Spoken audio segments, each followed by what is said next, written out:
हाय बच्चों, कैसे हो। एनसीईआरटी की 10वीं की भूगोल की बुक समकालीन भारत से तीसरा चैप्टर लेकर आया हूं मैं, जिसका नाम है जल संसाधन। और जल संसाधन को मैं अच्छी तरह बताऊंगा आपको समझ में भी आएगा। जल संसाधन क्या होता है, सबसे पहली बात संसाधन क्या होता है, और फिर उसके बाद जल संसाधन क्या होता है। ठीक है, तो बच्चों आप देखना अच्छे से, और समझ में नहीं आए तो कमेंट बॉक्स में डाल देना जो भी बात हो, ठीक है ना। तो मैं आपको बताता हूँ, आपकी बुक मेरे सामने रखी हुई है और मैं आपको उसकी सारी चीजें बताऊंगा, ठीक है ना। तो आप उसको थोड़े ध्यान से देखना है और बोर्ड पर ध्यान रखना है, ठीक है ना। सबसे पहले तो कितने बच्चों को अपने देश की कुछ महत्वपूर्ण नदियां याद है। ठीक है, तो सबसे पहले तो महत्वपूर्ण नदियां लिखो। ठीक है, मैं लिखवाता हूं आपको। सिंधु, झेलम, चेनाब, रावी, व्यास, सतलुज। ठीक है ना, लिख लेना है। उसके बाद ये नॉर्थ से साउथ है। ये एनसीईआरटी की बुक अपने हर स्टेट में काम आती है, और ये चीजें तो हर जगह काम आती हैं, ठीक है ना। देखो, सिंधु की सहायक नदी है ये पांचों, और सिंधु जम्मू कश्मीर जो पाकिस्तान में जाती है। सिंधु नदी की 5 सहायक नदियां हैं, और इनसे मिलकर ही सिंधु का निर्माण होता है, ठीक है ना। और झेलम, चेनाब, रावी, व्यास, सतलुज, ये मतलब सीक्वेंस है इनका। सीक्वेंस बोले तो नॉर्थ टू साउथ। ठीक है, अब इसके नीचे कौन सी नदी है, और इंडिया का नक्शा आपको पता ही होगा। इंडिया का नक्शा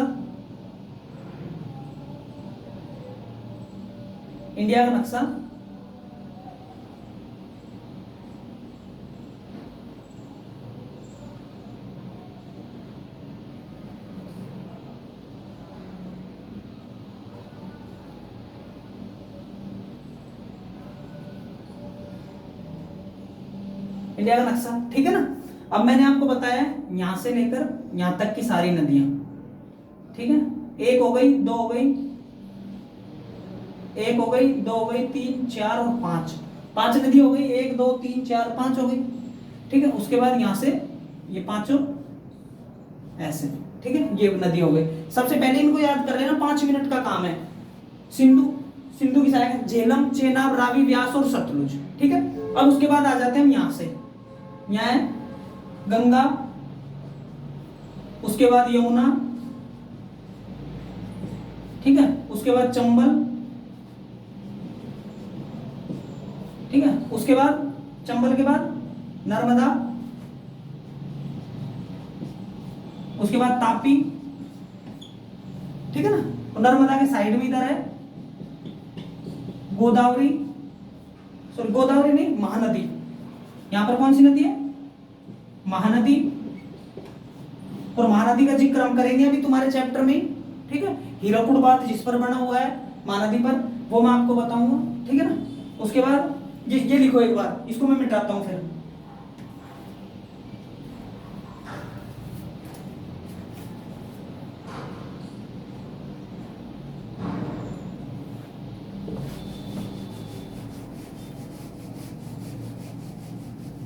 आ जाती है।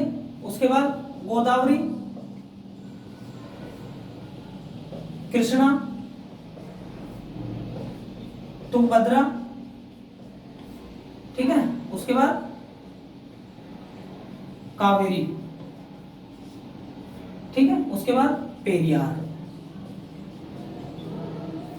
ठीक है बच्चों। अब देखो मेरी बात सुनो, यहां से यहां से यहां से यहां से यहां से यहां से, उसके बाद एक नदी ऐसे आती है, ठीक है। उसका नाम है, वो साइड में है, उसका नाम है ब्रह्मपुत्र।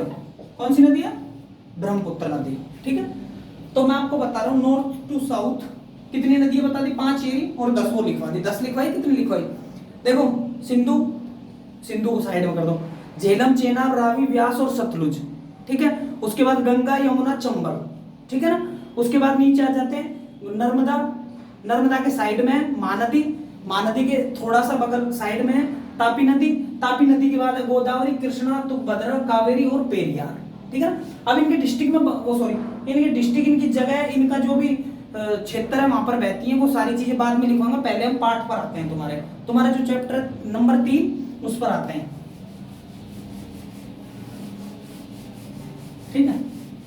नंबर 3 चैप्टर, मैंने नदियां क्यों लिखवाई हैं आपको? मैंने नदियां इसलिए लिखवाई हैं ताकि तुमको पता चल जाए कि इनका महत्व क्या है और क्या इनसे मतलब क्या इनसे क्वेश्चन बनते हैं, ठीक है ना। क्योंकि तुम्हारे 3rd नंबर चैप्टर में ये चीजें दे रखी हैं। मैं आपको जल्दी जल्दी इसलिए बता रहा हूँ क्योंकि पार्ट बहुत बड़ा है, तुम्हारा जो भी चैप्टर है वो बहुत बड़ा है और समय बहुत मतलब समय ज्यादा ले जाएगा, इसलिए वीडियो लंबी हो जाएगी, ठीक है ना। तो मैं आपको आधा पार्ट बताऊं, जितना भी बताऊं मैं आज बता रहा हूं और बाकी का मैं तुमको कल बता दूंगा, ठीक है। थोड़ा ध्यान से देखना है। सबसे पहले देखो जल संसाधन क्या है? जल संसाधन, ठीक है। सबसे पहली बात बताऊं कि संसाधन क्या होते हैं। संसाधन क्या होते हैं आपने पहला पार्ट पढ़ा होगा, इसी बुक का पहला पार्ट देखना जाकर। संसाधन कितने प्रकार के होते हैं? संसाधन मुख्यतः 2 प्रकार के होते हैं, ठीक है। एक होता है नवीकरणीय, एक होता है अनवीकरणीय, ठीक है ना। एक होता है नवीकरणीय और एक होता है अनवीकरणीय। तो बच्चे देखो, आप इंग्लिश मीडियम के थे, हिंदी मीडियम के थे, आई डोंट नो, बट नवीकरणीय और अनवीकरणीय, क्योंकि अब इस टाइम आप हिंदी की बुक पढ़ रहे हो तो आपको ये चीजें ध्यान रखनी पड़ेगी, नवीकरणीय और अनवीकरणीय, ठीक है। संसाधन, तो संसाधन वो सारी चीजें होती हैं जिनके द्वारा हमको हमारी सुविधाएं मिलती हैं, ठीक है। संसाधन वो सारी चीजें होती हैं जिनसे हमारी सुविधाएं नजदीक होती जाती हैं। जैसे कि किसी भी चीज को देख लो, पहले आप देखते थे, पहले कुएं देखे होंगे, कितने बच्चों ने देखे कुएं, ठीक है। पहले बावड़ियां, ठीक है। लेकिन अब क्या आ गया? अब हमारे पास आ गया बोरवेल। क्या आ गया? बोरवेल। होता क्या है, पहले कुएं से पानी खींचते थे, कोई बात नहीं है, फिर बावड़ियों में, ठीक है, फिर उसके बाद और जैसे वो चल गया पहले, फिर वो इंजन चलता था, ठीक है। लेकिन आज बटन दबाया और पानी आ गया। तो संसाधनों का ही अपडेटिंग है, ठीक है। समझ रहे हो मेरी बात को? ये संसाधन हमको और सुविधाएं देने के लिए हैं। जैसे कि सबसे बड़े संसाधन मनुष्य द्वारा बनाए गए हैं, ठीक है ना। उसमें अब आता है, अब आपके चैप्टर से रिलेटेड देखते हैं हम कुछ, है ना। पहले संसाधन समझ जाओ, फिर संसाधन के बाद तुम ऑटोमेटिक सारी चीजें समझ जाओगे, ठीक है। हमारी समस्याओं को दूर करते हैं संसाधन सारे, ठीक है। आपने देखे होंगे, आप पहले तो क्या है, पैदल जाते थे, लेकिन अब फिर तुम साइकिल से जाने लग गए, फिर तुम ऑटोमेटिक, अब तुम्हारे घर में मोटरसाइकिल होगी, जो भी होएगा अब तुम उससे जाओगे। तो फाइनल बात यह है कि संसाधनों का अपडेट तो होता रहता है, ठीक है। लेकिन संसाधन वो होते हैं जिनसे हमारी जरूरतें पूरी होती हैं, नवीकरणीय और अनवीकरणीय, ये 2 तरह के संसाधन होते हैं। इनको आप समझ जाओगे, सारी चीजें समझ में आ जाएंगी। नवीकरणीय संसाधन वो होते हैं जिनका रिसाइकिल हो जाता है, मतलब दोबारा प्राप्त की जा सकती हैं। और अनवीकरणीय संसाधन कौन से होते हैं? जिनको बनने में लाखों करोड़ों साल लग जाते हैं। अंडरस्टैंड? समझ में आ रहा है ना। नवीकरणीय संसाधन कौन से हैं? अब लिखो, आप लिखना नहीं है, आप समझ लो बस, खाली आपकी किताब में सारी चीज लिखी हुई है, ठीक है। देखो, और आपकी किताब में सारी चीज लिखी हुई है, लेकिन मैं पूरी किताब यहाँ छापूंगा नहीं, ध्यान रखना। आपको कुछ इंपॉर्टेंट फैक्ट बताने हैं मुझे। देखो, नवीकरणीय संसाधन, ठीक है। नवीकरणीय संसाधन वे सारे संसाधन होते हैं जिनका रिसाइकिल हो जाता है, जो हमें पुनः प्राप्त मिल जाती हैं। जैसे कि देखो, सौर ऊर्जा, पवन, ठीक है, जल। मुझे एक बात बताओ, हवा चल रही है, ठीक है, हवा चल रही है मान लेते हैं। हवाओं से आपने देखे होंगे, कभी आपने YouTube पे, कभी गूगल पे, कभी अखबारों में, कभी टीवियों में आपने देखे होंगे कुछ ऐसे यंत्र चलते हुए देखे होंगे। यंत्र का मतलब वो तीन ऐसी पंख होती हैं, तीन, और वे चलती रहती हैं धीरे धीरे रेगिस्तान में। तो उनका क्या है? पवन चक्की जिनको बोलते हैं। तो पवन चक्की। और सौर ऊर्जा क्या होती है? सौर क्या होता है? सौर होता है अपना सिस्टम, मतलब जो भी अपना वो आता है ना, मतलब सूर्य से प्रकाश मिलता है, वो उसी को सौर बोलते हैं। तो वो क्या रिसाइकिल नहीं होगा क्या? एक बात बताओ मुझे, आज धूप निकल गई तो कल नहीं निकलेगी? निकलेगी धूप, ठीक है। पवन है, पवन अभी आई है फिर बाद में भी आ जाएगी, ठीक है, अभी खत्म हो गई बाद में भी आ जाएगी। जल का क्या है? जल ये है, बारिश हुई, जम गया, नीचे चले गए धरती में, या फिर भाप बन के उड़ गया, फिर वो वापस नीचे आ जाएगा। इनका रिसाइकिल होता रहता है ना, ठीक है। ये तो हो गया नवीकरणीय। नवीकरणीय जिनको हम पुनः प्राप्त कर सकते हैं, ठीक है। पुनः मतलब दोबारा, पुनः मतलब दोबारा, हम इनको दोबारा प्राप्त कर सकते हैं, दोबारा प्राप्त। ये तो होते हैं नवीकरणीय साधन। और अनवीकरणीय साधन वो होते हैं जिनको हम दोबारा प्राप्त करने में हमको लाखों करोड़ों वर्ष लग जाते हैं। जैसे कि इसको मिटा देता हूं, देख लिया तुमने ना,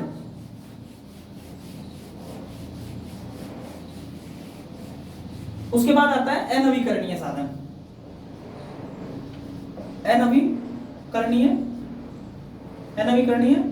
संसाधन, ठीक है। ये अनवीकरणीय संसाधन कौन से होते हैं? जिनका रिसाइकिल नहीं होता है, और रिसाइकिल होता है तो लाखों करोड़ों साल लग जाते हैं। जैसे कि ईंधन, ठीक है, पेट्रोल ईंधन, ठीक है ना, जैसे खनिज, ठीक।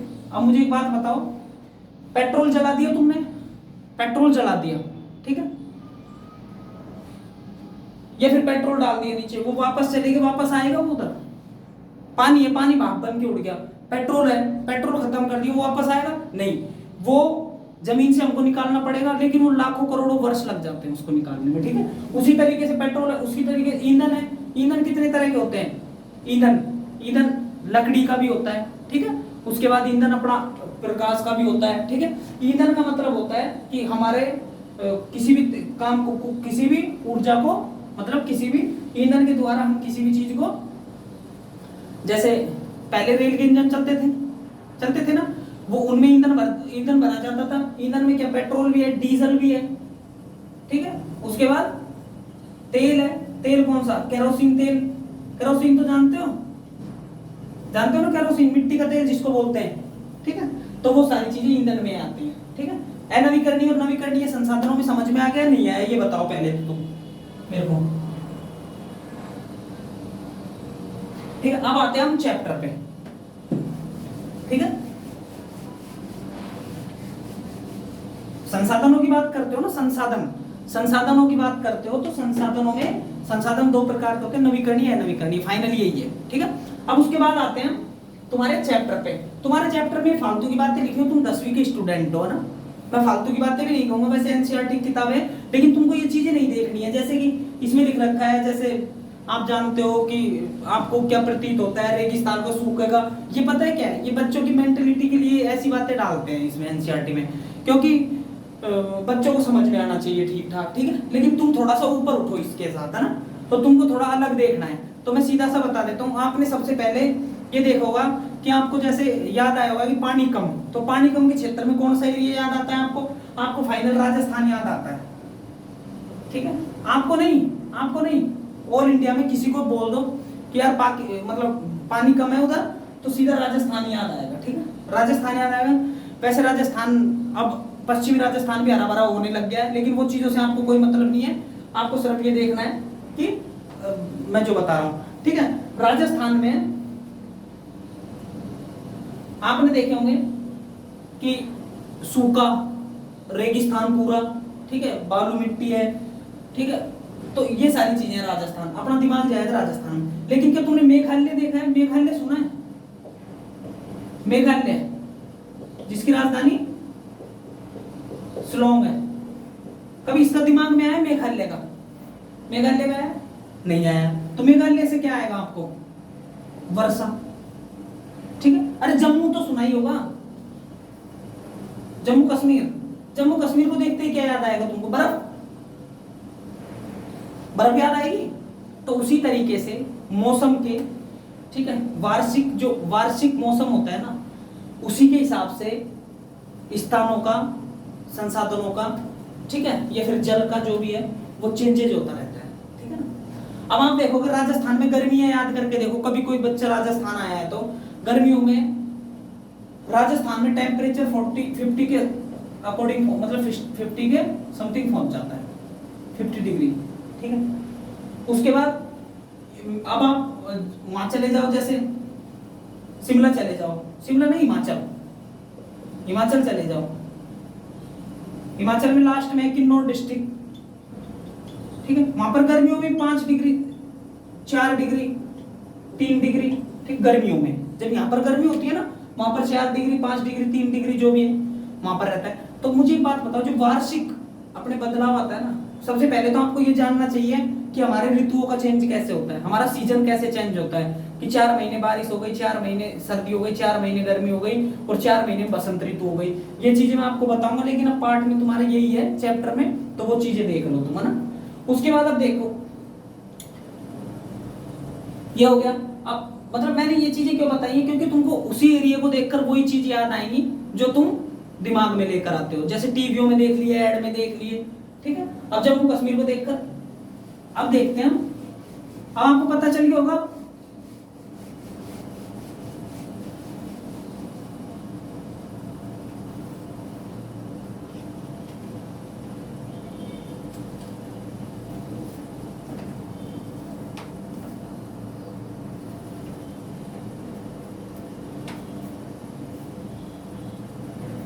ठीक है। अब देखो मेरी बात सुनो, ये तो हो गया तुम्हारे मतलब जो एरिया को देखकर वहां पर, लेकिन ये होता है ये ऋतुओं के हिसाब से होता है, ठीक है। ये वर्षा ऋतु कब आती है, मतलब अपने मौसम कब आता है, सीजन कब आता है, ये चीजें तुमको अलग अलग से बतानी पड़ेगी। तुम तो सिर्फ इतना जान लो कि हमको वही चीजें दिमाग में आती है जहां पर मौसम ऐसा होता है। जैसे गर्मियों की बात करें तो राजस्थान का कभी जिक्र करो दिमाग में तो आपको अलग ही तस्वीर बनेगी, वहां पर आप करो तो अलग तस्वीर बनेगी, जैसे शिलोंग में करोगे तो वहां पर अलग तस्वीर बनेगी, ठीक है। ये सब सिस्टम है। लेकिन मैं आपको एक बात बता देता हूँ, जल संसाधन की बात आती है, किसकी, जल संसाधन। अरे संसाधन, साधन क्या होता है, संसाधन की बात कर रहे हैं ना, जल संसाधन। तो जल संसाधन हमको और चीजों से अभी साइड में रखनी है, फिर सबसे पहले जल संसाधन देखना है। संसाधन का मतलब वो साधन। अब साधन किसी चीज का भी हो सकता है, जैसे हम बस में जा रहे हैं वो भी हमारा साधन है, ठीक है। हम ट्रक में जा रहे हैं वो भी हमारा साधन है, प्लेन में उड़ रहे हैं वो भी हमारा साधन है, ठीक है। जैसे हम पेन से लिख रहे हैं तो भी हमारा साधन है, ठीक है। हम डस्टर से मिटा रहे हैं तो भी हमारा साधन है। साधन उसी चीज को कहते हैं जो हमारे काम आती है, ठीक है। अब और जल संसाधन, अब बात जल संसाधन की, ठीक है। जल संसाधन का एक तो उपाय, ठीक है, और एक उसका संरक्षण, ठीक है। जल संसाधन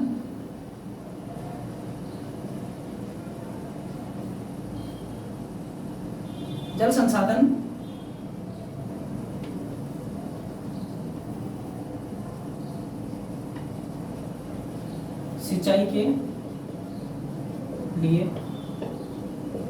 बढ़ता जा रहा है।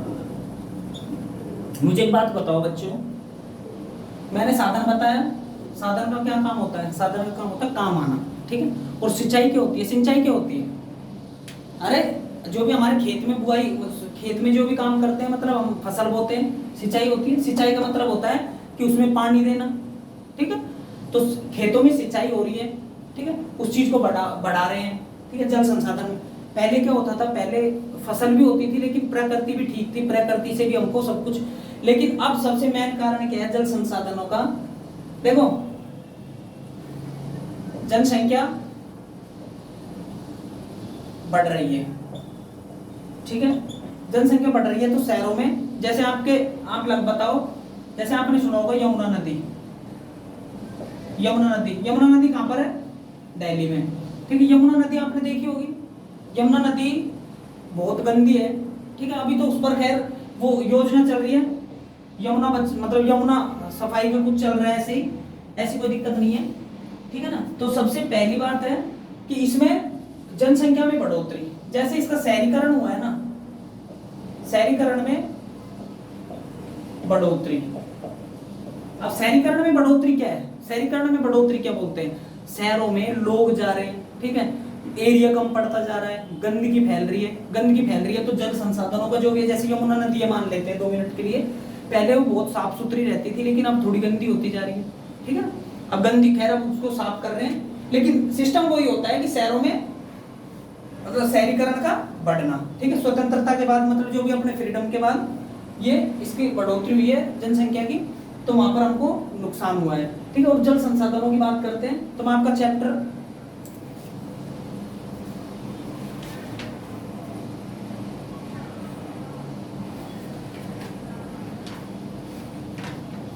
सबसे पहली बात आती है आपका बहुउद्देश्य परियोजनाएं। क्या है? बहुउद्देश्य परियोजनाएं। अब देखो जल संसाधनों में ही एक बहुउद्देश्य परियोजनाओं को भी शामिल किया गया है। ठीक है ना?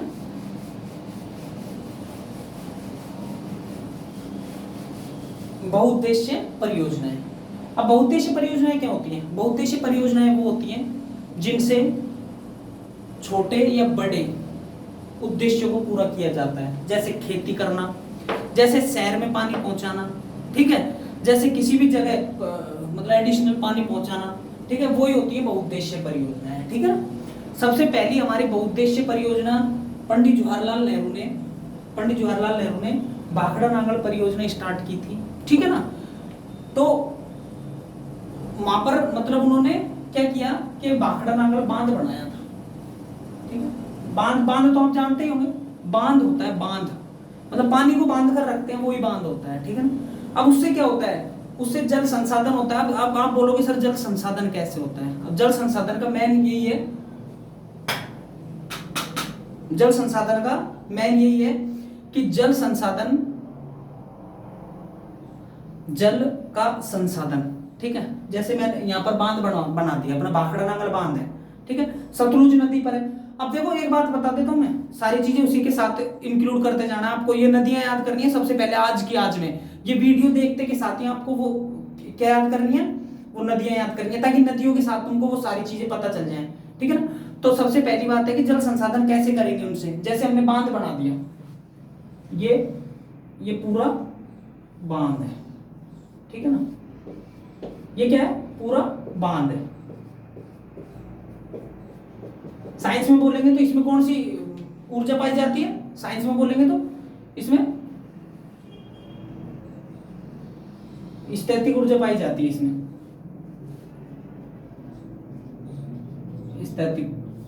स्टैटिक बोलते हैं उसको इंग्लिश में, ना?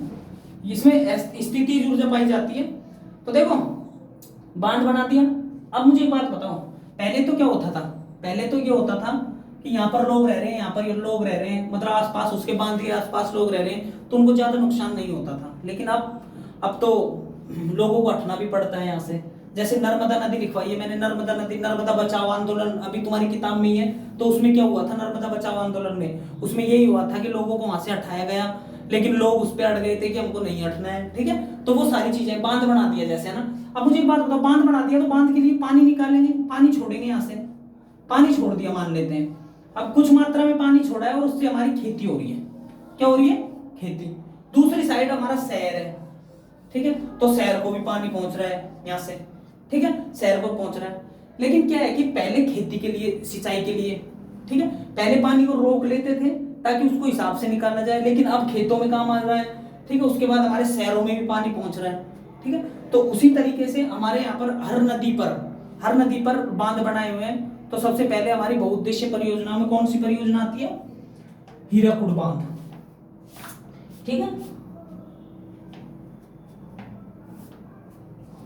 सबसे पहले आती है हमारे हीराकुड बांध। हीराकुड बांध तुम्हारे चैप्टर में देखना। ठीक है, ये कहां पर है? ये महानदी पर है, उड़ीसा में। ठीक है ना? कहां पर है? महानदी, ओडिशा में। उड़ीसा की राजधानी क्या है? भुवनेश्वर। उड़ीसा की राजधानी क्या है? भुवनेश्वर। हीराकुड बांध है। ठीक है, अब ये हीराकुड बांध में क्या होगा? इसमें क्या है? सिंचाई के लिए भी लोगों को दिया जाएगा। ठीक है, और लोगों को यहाँ के लिए भी दिया जाएगा। लेकिन एक अब जैसे ही अपडेट मैंने बताया ना, संसाधन अपडेट, तो संसाधनों का अपडेट के साथ ही यहाँ पर क्या बनती है? बिजली और बनने लग गई। ठीक है, बिजली। ठीक है, मैं आपको बताता हूं, पहले क्या खेतों में काम लेते थे। ठीक है, जमीन सिंचित करते थे। उसके बाद शहरों में जाने लग गया पानी, मतलब शहरों में आपूर्ति के लिए, मतलब पीने के लिए। उसके बाद अब क्या है कि इन पे बिजली बनने लग गई, बिजली। ठीक है, और पानी से बिजली बनाते हैं। ठीक है, आपने देखा ही होगा वीडियो में, नहीं देखा तो आप देखना कि बिजली से मतलब पानी से बिजली कैसे बनती है, ठीक है। टरबाइन लगाते हैं इसमें, ठीक है ना, टरबाइनों के जरिए यहाँ पर वो बनाई जाती है बिजली, ठीक है। तो हीराकुड बांध है महानदी पर, ठीक है, उड़ीसा में। वहां पर ये सब हमारी बहुत बड़ी बहुउद्देशीय परियोजना है, और इसमें लोगों को मतलब लोगों का भला भी होता है, ठीक है ना, सिंचित जमीन भी सिंचित होती है, और उसके बाद शहरों में भी पानी जाता है इससे, ठीक है ना।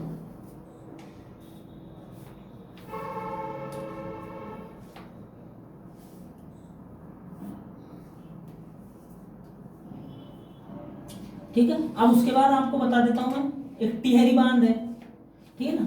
टिहरी आंदोलन देखो, एक तो मैंने बताया आपको नर्मदा बचाओ आंदोलन, ठीक है ना, नर्मदा बचाओ। नर्मदा नदी कहां पर है, गुजरात में, ठीक है ना। उसके बाद टिहरी, टिहरी बांध, ठीक है, टिहरी बांध उत्तराखंड में है, ठीक है ना। उसके बाद गुजरात की राजधानी गांधीनगर है, गुजरात की राजधानी गांधीनगर है, और उत्तराखंड की राजधानी देहरादून है, ठीक है ना, देहरादून,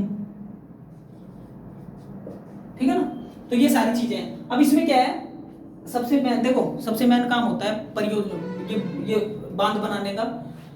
इनमें क्या होता है कि एक तो लोगों को नुकसान ना हो, जैसे बांध भर गया, ठीक है, अब यहाँ पर नदी आ रही है उफान पर, और नदी आएगी तो शहर को नष्ट करती जाएगी, ठीक है। इसीलिए यहाँ पर एक बांध बांध मतलब बांध दिया, क्या कर दिया, बांध दिया, ठीक है। बांध ये वाला बांध नहीं, इसको नहीं बोलते बांध, बांध बोलते हैं इसको, कैसे, पानी को बांध दिया, ठीक है ना, पानी को बांध दिया और पानी को यहाँ पर रोक दिया, ठीक है।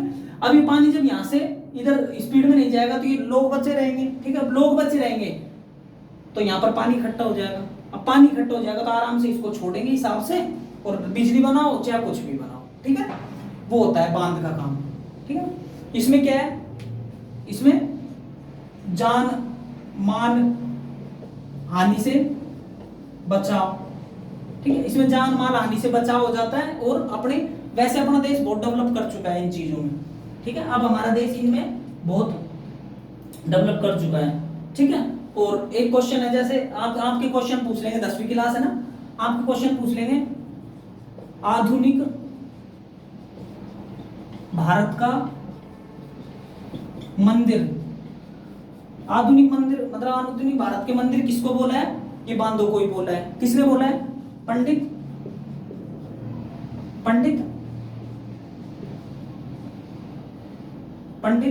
जवाहरलाल नेहरू, पंडित जवाहरलाल नेहरू ने बोला है, ठीक है ना। तो और पंडित जवाहरलाल नेहरू कौन थे, भारत के पहले प्राइम मिनिस्टर, ठीक है ना। तो ये सारी चीजें अब देखते हैं हम, नर्मदा बचाओ देख लिया आपने, ठीक है। उसके बाद सरदार, हाँ अब मैं तुमको एक बांध बताऊंगा कुछ, ठीक है। और कुछ भी क्वेश्चन हो मेरे को आप एक बार उसमें डालना कमेंट बॉक्स में ना, ठीक है ना।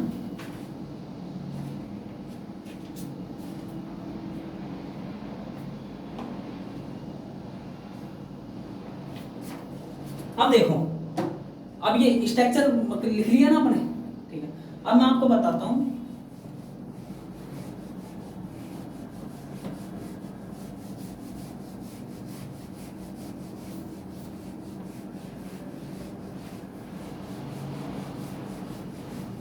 लंबी हो जाएगी वीडियो, मैं आपको अब बताता हूं तुरंत। सबसे पहले देखो,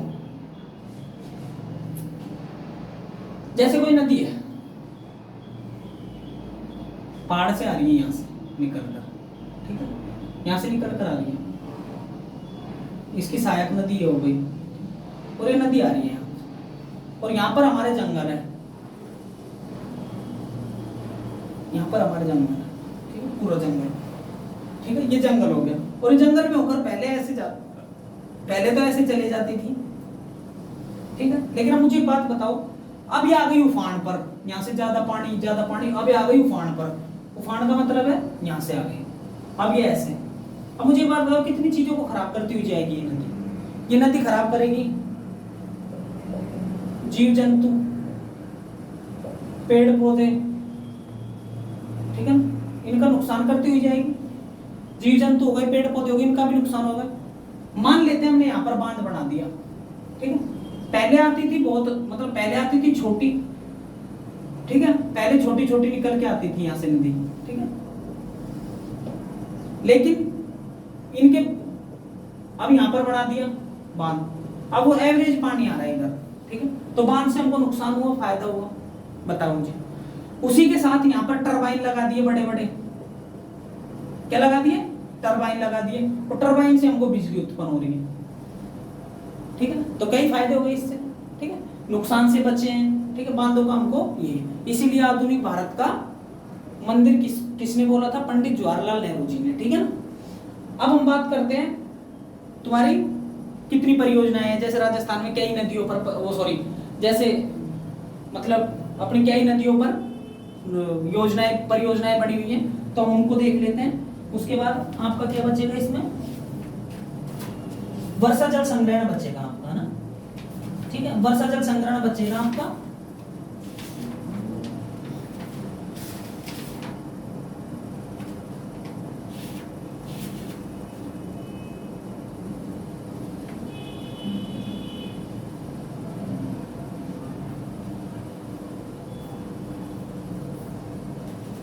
आप स्पीड में करके देख लेना वीडियो, थोड़ी अगर बड़ी बन जाए ना तो आप स्पीड में कर लेना इसको, ठीक है।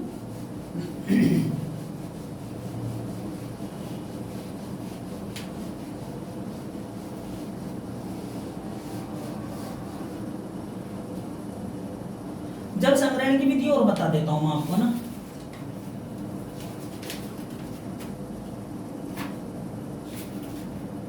या तो मेरे हिसाब से तो कोई मैं और चीज है नहीं, लेकिन मैं तुमको कुछ इसमें कुछ लिखवा दूंगा और देखना आप, ना। हाँ, एक देख लो आप, इसको देख लो आप, अंतरराज्यीय जल विवादों में एक सूची, एक क्वेश्चन है आपके, अंतरराज्यों की सूची, मतलब अंतरराज्यीय जलों की, मतलब जल जो भी होता है ना आपका, जल का बंटवारा होता है, ठीक है, जो भी विवाद होता है अंतरराज्यीय, मतलब अंतरराज्यीय क्या होता है, राज्यों के भीतर भीतर, देश से बाहर नहीं, भीतर। अब जैसे देखो सिंधु नदी है, सिंधु नदी है, मैंने यहां बताया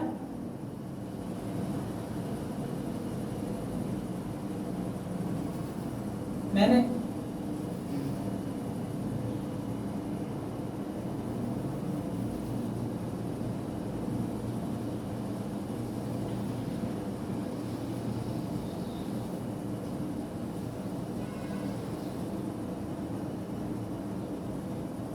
ठीक है, ये बताया मैंने,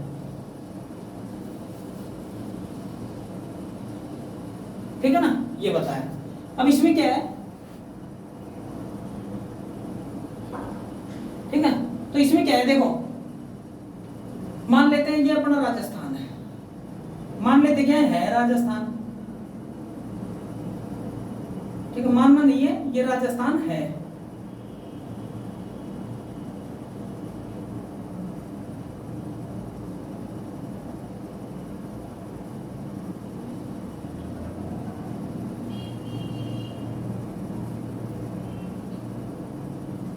आप देखना और समझना,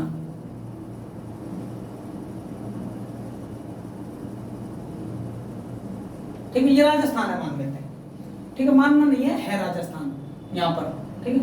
अब देखो, और ये हो गया अपना गुजरात, ये हो गया एमपी, ठीक है ना, एमपी नहीं है यहाँ पर महाराष्ट्र है, एमपी यहाँ पर है, ठीक है ना, और यहाँ पर कौन सा है, महाराष्ट्र। अब मुझे एक बात बताइए आप, मान लेते हैं यहाँ पर कोई नदी है, जैसे मैं बता देता हूँ चंबल नदी, कौन सी नदी, चंबल नदी, यहाँ पर है चंबल नदी, ठीक है, लेकिन ये ऐसे बहकर ऐसे जाकर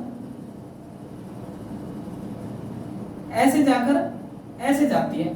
अब मुझे बताओ ये कितने जिलों में, कितने राज्यों में होकर जा रही है, ये मध्य प्रदेश से निकलती है चंबल, तो ना, चंबल तो मध्य प्रदेश से निकलती है, इसको मध्य प्रदेश करते हैं, ठीक है, यहाँ से निकली है और राजस्थान में एंट्री करके ये यूपी में होकर यमुना में मिल जाती है, यूपी इटावा में मिल जाती है, ठीक है।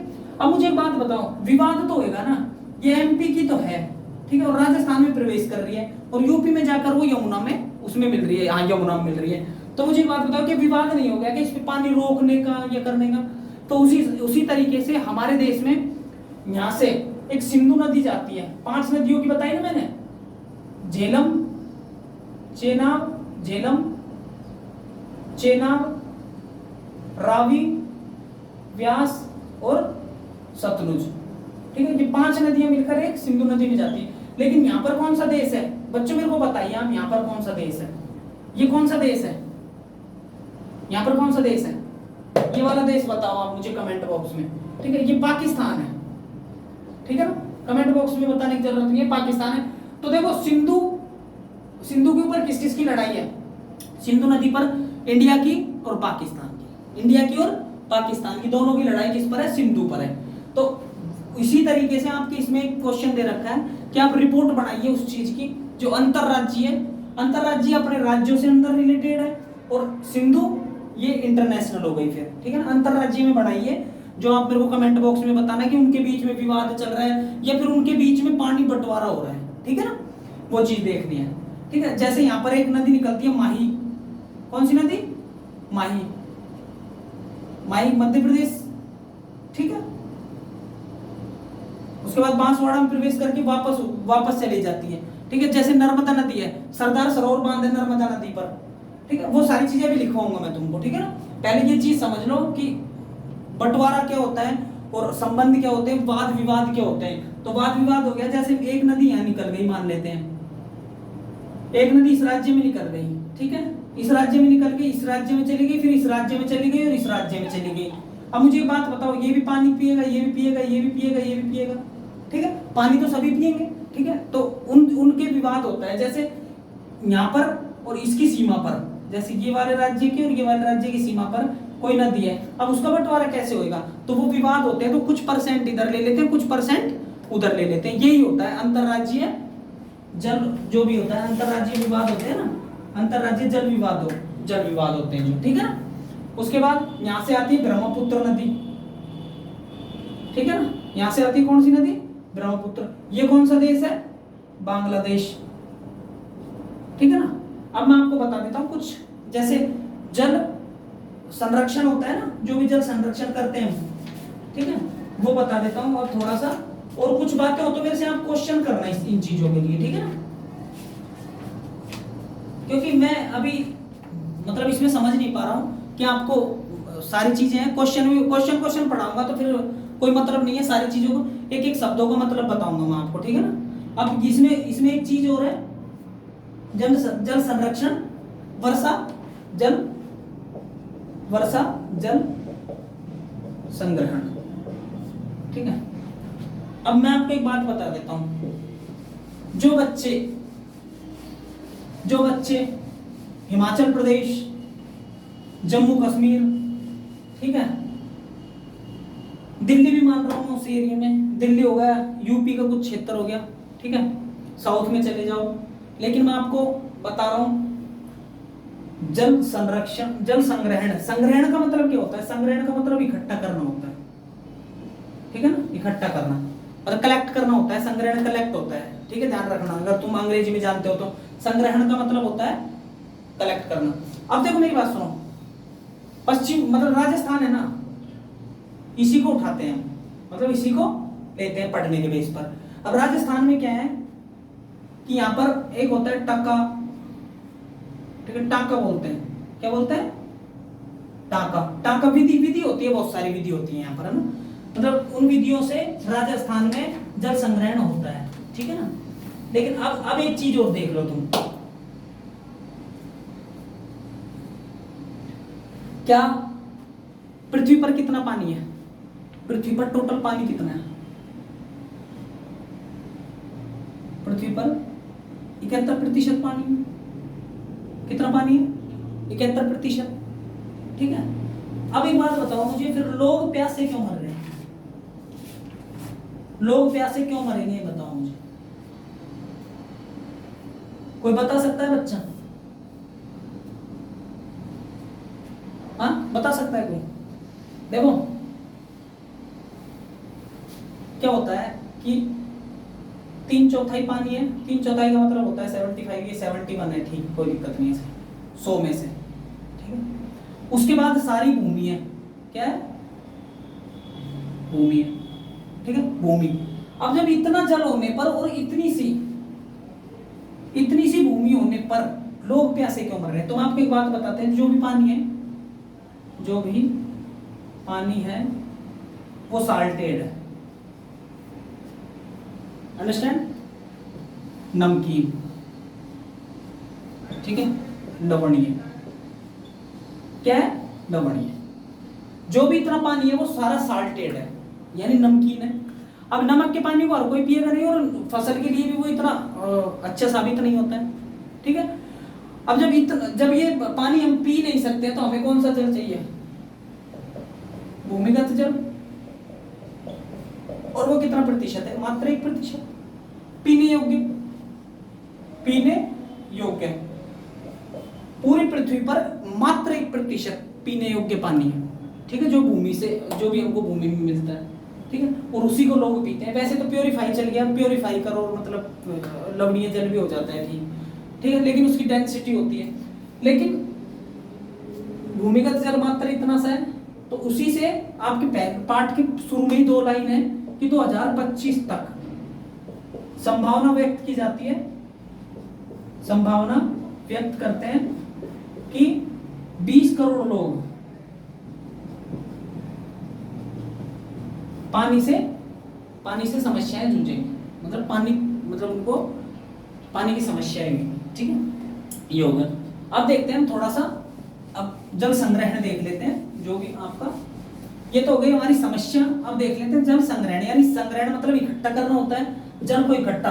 अब जल को बहुत सारी चीजों से इकट्ठा किया जाता है, जैसे वर्षा का जल आता है तो हम किसी सोखते गड्ढे में डाल देंगे। राजस्थान में आओ कभी, राजस्थान मतलब पश्चिमी राजस्थान की तरफ देखोगे तो वहां पर पानी इकट्ठा कर करके 1-1 महीने 2-2 महीने रहते हैं लोग, ठीक है, अपने पशुओं को पिलाते हैं, तो वो उनके वहां पर कुछ ऐसे गड्ढा बना लेते हैं। और मैं चूरू की साइड गया था राजस्थान में, तो चूरू में देखे थे मैंने, मतलब एक खेत में एक गोल सा वो बना देंगे, गोल सा मतलब एक चबूतरा सा, मतलब ढलानदार चबूतरा, और उसमें पानी आएगा, वो अंदर चले जाएगा, मतलब वो पानी कलेक्ट करने की, पानी संग्रहण की विधि है, ठीक है ना। यही पानी होता है, पानी संग्रहण ऐसे ही होता है, ठीक है ना। ज्यादा समझने की आवश्यकता नहीं है। पानी संग्रहण कई तरीके से हो सकता है, ठीक है। अपनी छत पर से एक मोरी डाल दो और जमीन में डाल दो, वो पानी अंदर ही जाएगा, अंडरस्टैंड, वो समझ रहा हूँ। मतलब पानी संग्रहण करने की बहुत सारी तो क्या ही विधियां हैं जो अच्छी साबित होती है। लेकिन जैसे दिल्ली के बच्चे हैं, ठीक है, जैसे जम्मू कश्मीर के बच्चे, उनको तो क्या मतलब है जल संग्रहण से, उन्हें कोई मतलब ही नहीं है। बस विधि जानना जरूरी है कि विधि जल संग्रहण होता कैसे। तो आपका सीधा दिमाग कहाँ जाएगा? राजस्थान की तरफ। राजस्थान में कैसे जल संग्रहण करते हैं, समझ में आ रही है ना बातें। तो अब देखते हैं हम सबसे पहले अब लास्ट का टॉपिक देखते हैं हम, हमारे बांध, ठीक है। और मैं आपको बता देता हूं, ये आपके लिए अच्छे साबित होंगे और इंपॉर्टेंट भी होंगे क्वेश्चन। वैसे जल संसाधन का कोई ज्यादा बड़ा वो नहीं है, ठीक है। सबसे पहला देखते हैं हम नॉर्थ टू साउथ, सलाल परियोजना, ठीक है ना। अभी आपको बताया बहुउद्देशीय परियोजनाएं मतलब इनसे हमको कुछ रोजगार करने के अवसर मिल रहे हैं, रोजगार करने के, इनसे हमें बिजली प्राप्त हो रही है, इनसे हमारी खेतियों के लिए हमारी सिंचाई हो रही है, ठीक है ना। तो सलाल परियोजना कहां पर है? चेनाब नदी पर, J&K में, ठीक है ना। J&K समझ रहे हो ना बच्चों? J&K का मतलब है जम्मू कश्मीर, ठीक है ना। इतने तो समझदार हो ही तुम, ठीक है ना, जम्मू कश्मीर। सलाल परियोजना है। उसके बाद आ जाती है, लगातार मैं चंबल नदी की लिखवा देता हूं, सबसे इंपॉर्टेंट है, आपसे क्वेश्चन पूछ लेंगे, ठीक है। इसमें है कोटा बैराज, ठीक है। उसके बाद राणा प्रताप सागर बांध, ठीक है। एक बात और बता देता हूं आपको, ये चंबल नदी कहां पर है? मध्य प्रदेश में निकलती है, ठीक है, मध्य प्रदेश से निकलती है, और ये यमुना में मिल जाती है। और यमुना में कहां पर मिलती है?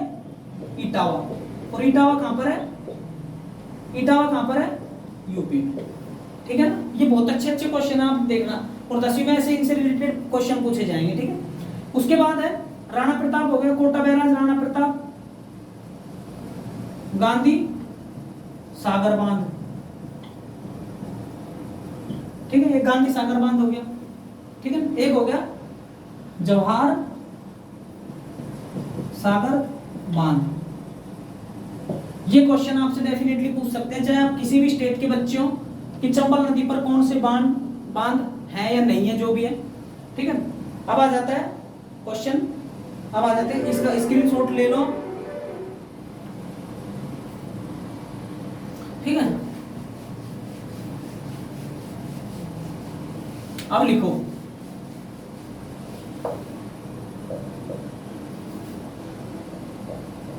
सरदार सरोवर बांध, ठीक है। ये कौन सी नदी पर है? नर्मदा, नर्मदा नदी पर। और नर्मदा नदी कहां पर है? गुजरात में, ठीक है, ठीक है ना। उसके बाद मध्य प्रदेश का नर्मदा नदी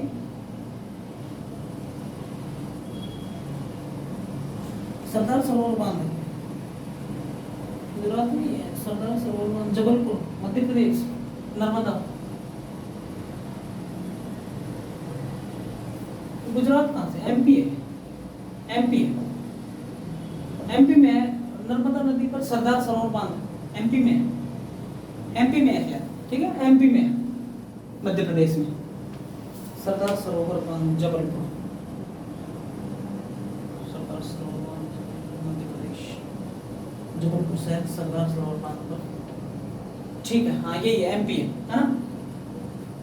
उसके बाद हीराकुड बांध लिखा आपने, हीराकुड बांध, और हीराकुड बांध कहां पर है?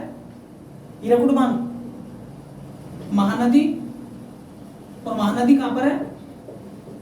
ओडिशा में, ठीक है, महानदी कहां पर है? उसके बाद एमपी की राजधानी भोपाल है, ठीक है, और ओडिशा की राजधानी अभी लिखवाई मैंने भुवनेश्वर है, ठीक है, ये लिख लो।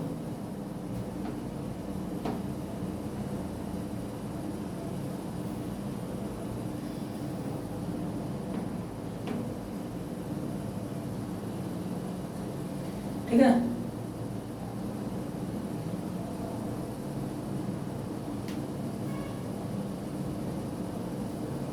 दो और लिख लो,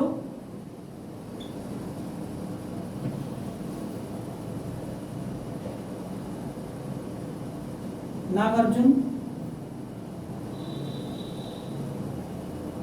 नागार्जुन सागर, तेलंगाना, ठीक है, तुंगभद्रा नदी, ठीक है, तेलंगाना की राजधानी हैदराबाद, ठीक है ना।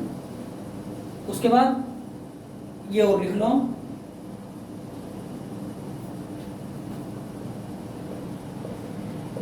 मैट्टूर बांध, कावेरी, ठीक है ना।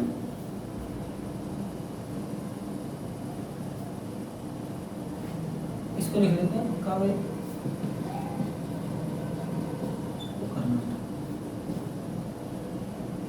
कर्नाटक की राजधानी